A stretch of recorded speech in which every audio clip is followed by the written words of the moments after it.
Welcome in to Locked On Knicks. Alex Wolf here talking about power forward options for the Knicks. They've got a hole in the roster left by Obi Toppin to potentially fill with a backup power forward. But today, last show I talked about some guys that were a little more on the tail end of their careers. Today I'm going to talk about some guys that are a little more in their prime that would maybe take a little bit more of a swing for the Knicks to go after. Talking about PJ Washington, Christian Wood, and Derrick Jones Jr. next on Locked On Knicks. You are Locked On Knicks, your daily New York Knicks podcast, part of the Locked On Podcast Network, your team every day.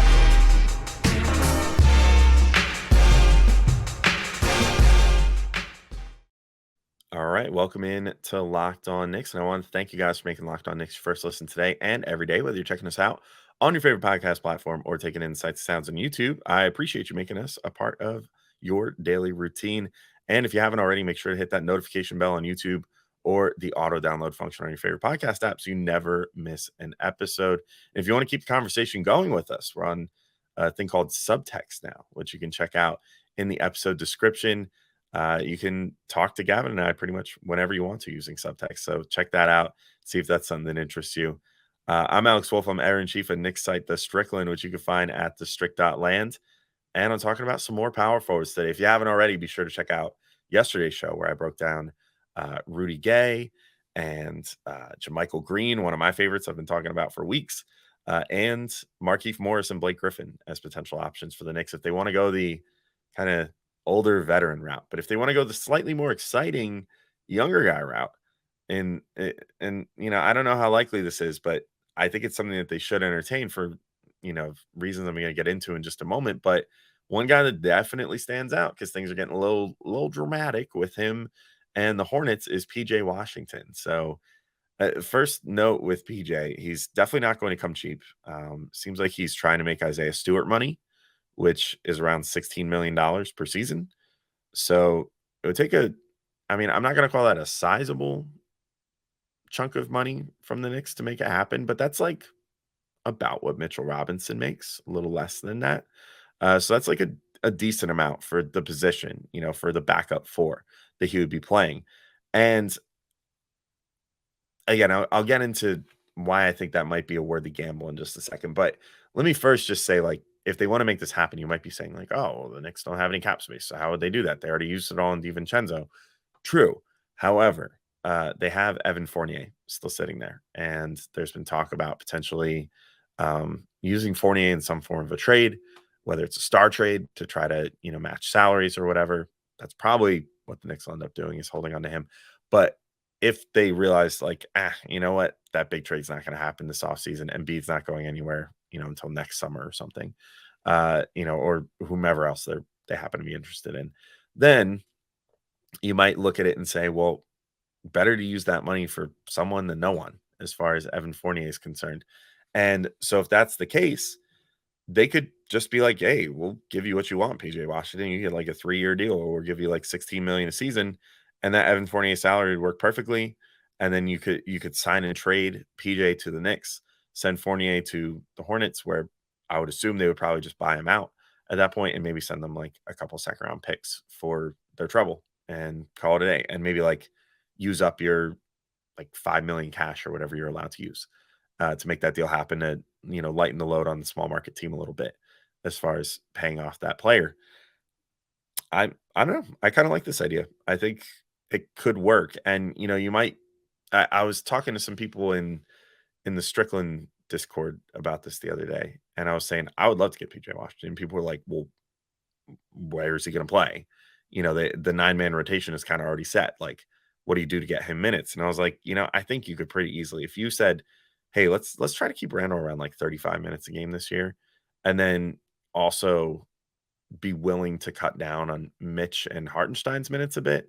I think you could easily find 20 to 25 minutes a game, hopefully more like 25 for PJ, with the potential of like getting him up to like into the 30s if he plays really well. But I think you would just have to have an honest conversation if you're Leon Rose with him and be like, hey, money seems important to you right now. So like, we'll definitely get you paid the way you want to get paid.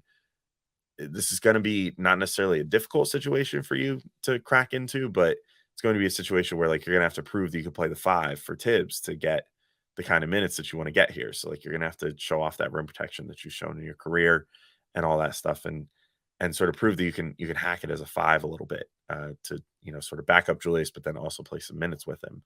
But they could also the front office could also sort of make a mandate to Tibbs too and say, hey, sooner than later we got to start introducing a 5 outlook to this offense. That's just the point blank period. That is what has to happen. I firmly believe that. I don't think that the Knicks are going to be able to reach the highest highs that they want to reach of potentially becoming a championship team if they continue only having one real identity on offense. And I can understand having your main identity, but you have to be able to do other things. Like you have to be able to occasionally throw a lineup out there that can go 5 out for you and just give you shooting at every single position on the floor to spread the floor a bit and give your guys room to operate. Give a Jalen Brunson room to just get inside and wreak havoc, or Julius Randle to do the same. And PJ Washington could definitely do that. He's played about 50-50 power forward versus center minutes the 2 seasons prior to this past one. And he was a net +4 on off each of those 2 years. So on a that stands out to me because the Hornets have not been a team that's been particularly good in recent years. So that's significant. I mean, that first year was LaMelo's rookie year. I think they sort of semi threatened, like they were gonna like maybe challenge for the play in or something that year at first, but then that just kind of faded away over time, and people realized now that's not gonna happen. But then the last couple of years is not they've not been a particularly great team, and so he still posted a positive on off. He's also a legitimate shooter. He shoots 37% on about 5 attempts per game for his career from 3, which is really good volume and really good percentage for a big. Like that's like honestly, that's sort of like Porzingis or something. Like that's better than Randall. Let's put it that way. Randall takes I think more than that and shoots a lesser percentage, or like by like 2% or so. So that's pretty significant, to have a guy that can shoot that well at a 4 spot, especially if he plays some small ball 5 minutes. But that's the other thing. He also offers some rim protection. He averages a block a game for his career, and per NBA stats, and Tibbs would need to see this one for sure. Opponents shot 4% worse at the rim this year when PJ was defending, and as much as he had sort of a slightly down season on the overall this past year, compared to some of the other years of his career, at least as far as like his like on off and some of his like net impact type stuff. He got significantly better at defending at the rim this year, and he was playing a higher percentage of his minutes at power forward, so maybe that plays into it a slight bit. But he had previously in his career defending opponents at the rim been like they shot like 1% better his rookie season, and then the last 2 seasons prior to this past season they shot 1% worse at the rim, or like 1 to 1.5% worse. But then this past year again he got to where opponents are now shooting 4% worse at the rim this past season.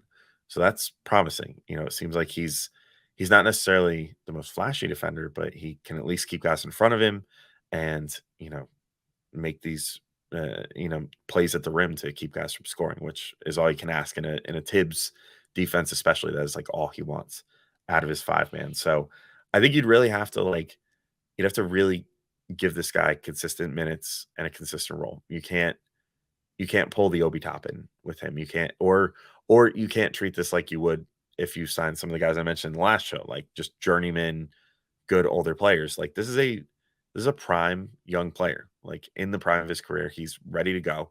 He is ready to, kind of make his mark on the league and make some more money and, whatever else. And so you're going to have to make sure that you give him a role. I think it could happen though. And I think if the Knicks did this move, it could potentially be like game changing for them. It might mean some less time for Isaiah Hartenstein, especially, but I don't think that would necessarily be a bad thing because he would give you such a different look and also give you a really good player. Like if there is an injury at, to Mitch, or which is, something you have to kind of count on every year, or if there's an injury to Julius again, you know that you have a guy that can step in and reasonably play minutes at either the 4 or the 5 spot and give you good minutes and good rim protection and all that good stuff that Tibbs loves, and decent enough rebounding. So I'm all about it. I would totally be into the idea of bringing on PJ as long as you have an honest conversation with him about what his role is going to be, and that he's not going to be a starter here, but he'll get paid how he wants, and will get a chance to play for a winning team with something to play for. So I'm going to talk about a guy who's sort of similar statistically in just a second, although I'm maybe not quite as high on him for whatever reason. Although I'll talk through it in my notes, but I sort of like as I was writing down my notes for this one, I sort of like talked myself into this guy more and more as I went. But first, I do have to remind you all that today's show is brought to you by FanDuel Sportsbook. And you can take your first swing at betting MLB on FanDuel and get 10 times your first bet amount in bonus bets up to $200. That's right. If you just bet 20 bucks, you'll land $200 in bonus bets, win or lose. That's 200 you can spend betting everything from the money line to the over under to who you think is going to hit the first home run, all on an app that's safe, secure, and super easy to use. Plus, when you win, you can get paid instantly. There's no better place to bet on MLB than FanDuel, America's #1 sports book. If you're a Mets fan like me, maybe go bet on Francisco Alvarez to hit a home run. I think that feels like a good bet. I got to go to the game the other day where he hit 2 of them. That was pretty cool. So maybe he'll keep that going. He's looking like he's going to break a bunch of rookie records. So keep an eye out there. So sign up today and visit fanduel.com/locked-on to get up to $200 in bonus bets. That's fanduel.com/locked-on. FanDuel, official partner of Major League Baseball. All right, and I'm back in to continue talking about free agent targets for the Knicks here. And now I'm going to talk about Christian Wood. And I don't know, when I first started writing this, like writing out my notes for this, I was like, man, it's kind of just like his rep now is just that he's like the empty stats dude. Like that he's just out there just like collecting his numbers, but like how much is he really making his team better? Like what is he really offering? This, that, the other. And I sort of came around the more I was looking at his stats and everything. And I mean, Dallas was just such a disaster this past year that I think he got scapegoated a little bit, but we've seen now twice that that's happened where, a good shooting big man that is a little more of a 4-ish, but, needs to play some 5 there. Wood played almost all of his time at the 5 for Dallas this past season, you know, gets there and then it kind of gets scapegoated a little bit. We saw it happen in Porzingis as well, where he got like run out of town and then did pretty freaking well with Washington and then just secured a lucrative new deal with Boston to, be a pretty integral piece of what they're hoping to do. They literally traded a former defensive player of the year for him and Marcus Smart. So maybe Wood is more of a case of that than actually being the guy worth blaming from Dallas this past year. But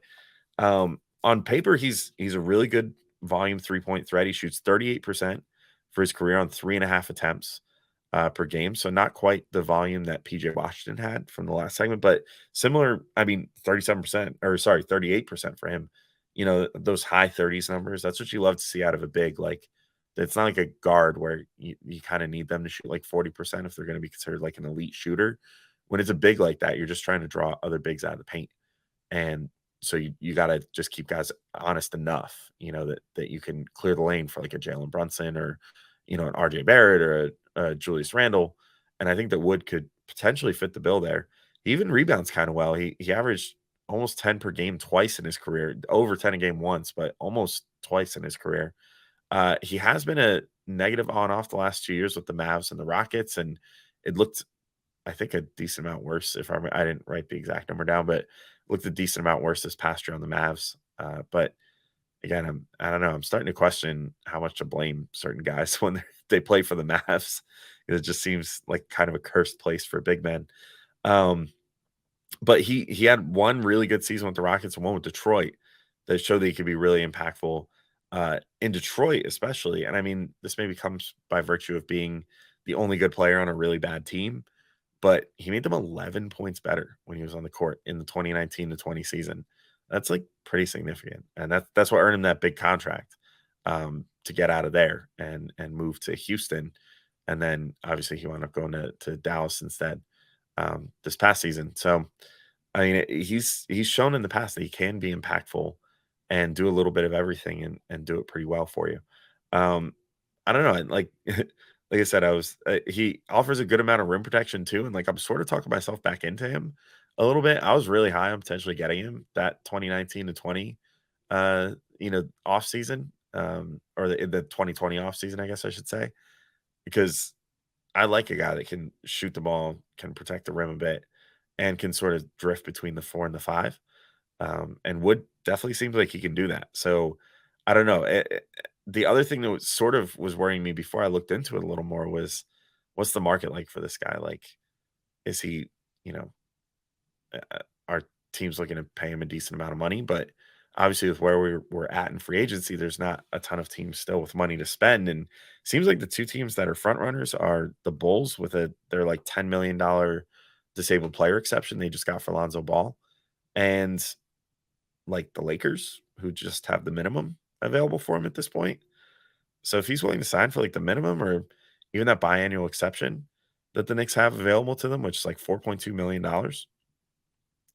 I mean, especially considered like a PJ or compared to like a PJ Washington who's looking for like $16 million. Like if you can get a guy like Wood for like $4 million, maybe not a bad idea. Maybe a guy that can give you that stretch five for some minutes, but you still, at least with the Knicks, you wouldn't be relying on him quite as much as like Dallas was this past year, for example, and not relying on him to be this like cornerstone of what you're doing as a team. More just kind of letting him go out there and put together good minutes, protect the rim a little bit, potentially play some small ball five and hit 3-pointers. Maybe things could be pretty good with him. So I don't know. I guess we'll see if he's a potential option for the Knicks. But speaking of other potential options, Derrick Jones Jr. came to mind as well for me. A really athletic, bouncy dude, plays really good defense. So I'm going to talk about him in my next segment here. All right, and I'm back in to talk my final guy for this show, and it is Derrick Jones Jr. And he's, I don't know, I don't. When I was looking at him, I was like, this is a name that I never would have thought of. And then I started looking at stats and thinking about what his fit might be. And I'm like, maybe there's something intriguing with Derrick Jones Jr. He's certainly not the most flashy addition. Like you look at his stats, he's, a single digit point per game guy. He's, just kind of like one of those general like utility player, like 20 minutes per game, single digit stats across the board, decent efficiency on his overall field goal shooting, but not the greatest 3-point shooting, which is a little worrisome to me. But he makes a pretty big impact thanks to his defense and, his bounciness is super, super bouncy player. And he's been, so as far as on off is concerned, he's been a plus 3.3 and then a plus 7.5. That means the Bulls are 7.5%, or sorry, 7.5 points better per 100 possessions with him on the floor this past year, which is pretty significant for a team that definitely had its struggles. The Bulls were not the greatest this year. And so Derrick Jones Jr. went out there and like actively made this pretty bad team a lot better. So that's pretty solid. He's also played over the course of his career. He's played 4 different positions. So he's played everywhere from shooting guard to center. There's even 1% of some years where they had him listed as the point guard, but I don't really trust that. But he's a guy that's shown that he can like guard and play multiple positions. Granted, that said, I don't think I would want to try him out there as, as really the center or the shooting guard, maybe not even the small forward, thanks to the lack of shooting. So I think I would pretty much want to have him live as the power forward nominally, but a guy that's shown some versatility. He also is a really low usage guy. So he's usually around like 50% usage, which is 15% usage, which is not high at all. So that means basically he could stay out of the way. He could just play his role on offense. He's not going to demand the ball, really at all. He's mostly going to be doing cutting, and that's it. But that's mostly the part that worries me a little bit. He's a career 30% shooter from deep, and he only takes 1.5 attempts per game. So, like I mentioned, I believe in the last show that like JaMychal Green, for example, doesn't take a ton of threes per game, and yet he just consistently makes them. At like a 37% clip. Whereas Derrick Jones Jr. consistently does not take a ton and consistently does not make a ton. So I don't really think that's coming around at this point in his career. So you're pretty much banking on him being out there for like defense and like slashing on offense. And slashing is good, but I don't know that in a lineup, especially after what we saw in the playoffs, like if you have a lineup with Quickly, Hart, and I'm trying to think, DiVincenzo, Jones, and Isaiah Hartenstein, if you would run, a full 5-man bench unit, which hopefully Tibbs would do a lot less of, but just assuming that Tibbs would do that for a couple minutes a game, that means potentially your only two real shooters out there are Quickly and DiVincenzo. And then you've got Josh Hart at the 3, who can't really shoot that well. You've got Derrick Jones at the 4, who really can't shoot, and Hartenstein, who definitely can't shoot either. I think that makes things a little difficult. So that worries me a little bit. But he does shoot over 50% from the field otherwise. So like that's pretty good. I don't know. I mean, I guess he's super athletic, and so it'd be sort of Obi Toppin-esque in that way, except for minus the occasionally very reliable 3-point shooting.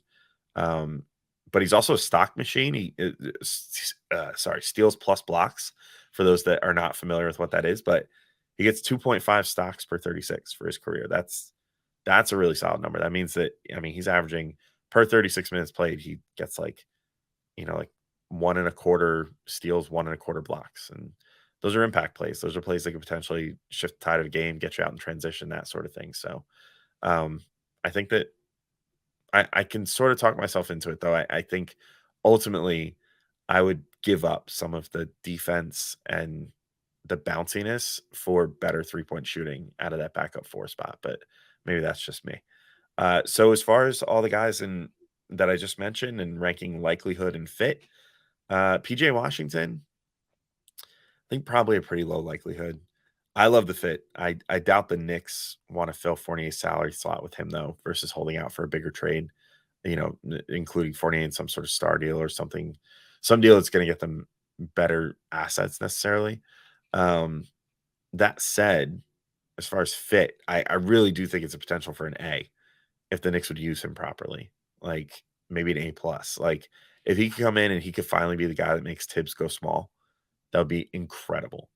And I didn't even talk about trade candidates, but like, there's like Brandon Clark, for example, is a guy that I've always liked too, that I've always felt you could throw on a Tibbs team and be like, this guy could potentially, make Tibbs play small because he can actually defend the rim some and actually rebound the way that he would want, but he also could sort of stretch the floor a little bit, although not nearly as well as PJ Washington does. I think PJ Washington is a totally different class player. So I just think money-wise, it would make things pretty unlikely. Christian Wood, I'm putting the likelihood at like medium low. If it was a steak, solid, medium rare, I don't necessarily see that happening. If he's cool with taking the veterans minimum, it seems like he's more interested in the Lakers. And I mean, I don't blame him. That's a team that really loaded up this offseason, that made a deep playoff run last year as well. You get the allure of playing with LeBron James and Anthony Davis. Like, there's a lot to like about that potential scenario. But the Knicks could offer him slightly more money and not put him on a team like the Bulls, where things are not necessarily as written in stone that they're going to be good this year. So, maybe he takes the BAE or something like that. That would be pretty cool. As far as fit with him, I think I talked myself in like a B plus. Like, I don't think he is just an empty stats guy necessarily. Like, he's just got to be used right and he's got to be on the right team. So I'll give him a solid B plus if it would all work out. If it didn't, then it could be like C, but that's the case for anybody. And then Derrick Jones Jr., I think likelihood probably like a medium. I guess it depends on how much he wants to get paid. Like, he's sort of in his prime at this point, so I don't know if he's made close to $10 million a couple seasons in his career. So I don't know if he's gonna be like, oh, cool, let me just take a veterans minimum to play with the Knicks. But if he does, I mean, I could see the Knicks going for him. He does sort of fit the bill, especially as far as the defense and ability to kind of be versatile in that regard. I could see them going for him, though. The Knicks do seem to be prioritizing shooting a little more lately, so maybe that would kind of scare them away in the end. As far as fit, I'll give him like a C plus out of the box. I just think those shooting concerns worry me a little too much. So I think that would be what would ultimately hold me back. But I don't know. Let me know what you guys think. Like, if you're on YouTube checking this out, let me know in the comments, how you feel about potentially going after Derrick Jones, if he's not going to be able to shoot 3 well enough, or how you feel about potentially making a bigger splash for PJ Washington or Christian Wood and maybe trying to force Tibbs' hand about going small a little bit. So let me know what you think in the comments. But till next time, Thank you guys all for listening. And Gavin will be back with some shows. I'm going on a little vacation at the time that you're listening to this. I'm probably already on vacation. So probably be Gavin solo a couple times to start next week. And then we'll reconvene again and have some great episodes for you guys. So keep your ears out for that. But until next time, thank you all for listening. And I'll talk to you all soon. Peace out.